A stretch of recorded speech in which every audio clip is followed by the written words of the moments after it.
den, dámy a pánové, vážení hosté. Dovolte mi, abych vás přivítal na, řekněme, otevření naší unikátní expozice United by Innovation, expozice Národního centra průmyslu 4.0 a 11 partnerů, kdy my přinášíme unikátní perspektivu pro průmysl, energetiku i služby, perspektivu, která je postavená na využívání technologií průmyslu 4.0. Toto zahájení začneme rozhovory s významnými představiteli právě průmyslu 4.0, a protože zde máme mezinárodního hosta, dovolte mi, abych nyní pokračoval v anglickém jazyce. Good morning, ladies and gentlemen. It's my pleasure to introduce Mr. Andreas, a member of the board of Škoda Auto, who is the main person responsible for the production in Škoda Auto. Welcome. Thank you. I would like to ask you, Mr. Dick, what are actually the major trends in terms of digitization and Industry 4.0 implementation in the industrial practice? What are the major technologies and biggest trends? I think the biggest trend that we see at the moment is that a lot of technologies coming out of artificial intelligence now finding their way from a more theoretical approach into industrial use cases. And we see this in a very fast speed, and the speed is accelerating. Yeah, we really have now a lot of use cases coming up where we can really implement these tools of artificial intelligence into our factories, into our production lines. And this is very fascinating to see because it opens up a lot of potentials to increase productivity and this very interesting phase at the moment. And what are actually the major use cases of using the AI? Is it some kind of algorithms of energetic management? Is it something like prediction algorithms? What do you use in Škoda Auto? We use a whole range. I think a good example for what's happening at the moment is the use of visual detection systems to check the quality, to check processes. We saw in the last few years enormous decline in the cost of this of the hardware.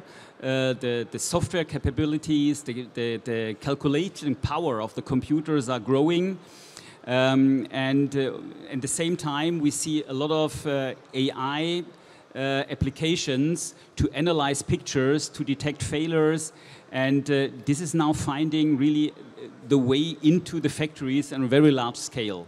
But of course, you can use AI for a lot of other use cases. You can use it for the detection of failures of the installation. You can use it for the optimization of logistic processes to optimize the load of trucks, for example. So there is an unlimited amount of use cases. It's a huge field. I'm actually very interested because you've got plenty of experience from the international field, not just from China, Mexico, and Germany as well. Here from the Czech Republic, and I would like to hear about the comparison. Actually, what do you think, or do you see any differences between implementing and emerging new technologies like AI solutions in the Czech Republic in respect to, for instance, China? What's the main differentiator, and actually what might be also the main differentiator for Europe as a whole? Yeah, I worked the last few years a lot in China, and the biggest difference is that digitalization in China is, for the whole population, a normal part of their life. I often bring the examples that in China nobody is using cash anymore since several years. Yeah?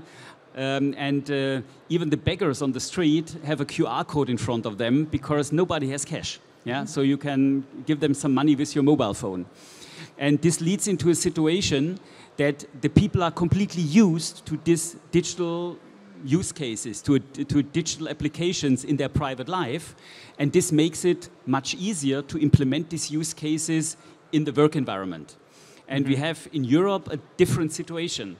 The people are not that adapted into the digital tools, and so it's much harder to convince them to work with these tools in their work environment. And this is something we have to work on. Yeah? We have to bring these digital tools in the normal life of the people, to bring them close to these applications. And this is what we try to do at Škoda, that we really show the people how much fun it is to work with these tools. Yeah? This is really a precondition. If the people are resistant, it will be very, very difficult to bring it into a work environment. And maybe could you compare even more the situation in Germany and in the Czech Republic? Because in Germany, I know it's kind of sometimes very hard to implement such a digitization tool, like, for instance, bank ID or anything like ID related. Yeah, in Germany, it's even worse than here. Yeah. Okay. Maybe could you be a bit more specific about the specific tools of AI, and maybe give us some specific examples of the usage of the AI algorithms used specifically in Škoda in the production plant? Yeah, I already mentioned some. Also, like the visual detection, that you have cameras that do a visual inspection of a part. For example, if all screws are there, if everything is in the right position. This is a very common use case in the meantime. And what you need to, in combination with the camera, you need AI tools, self-learning systems, self-learning algorithms, which are able to detect if something is okay or not okay. Yeah?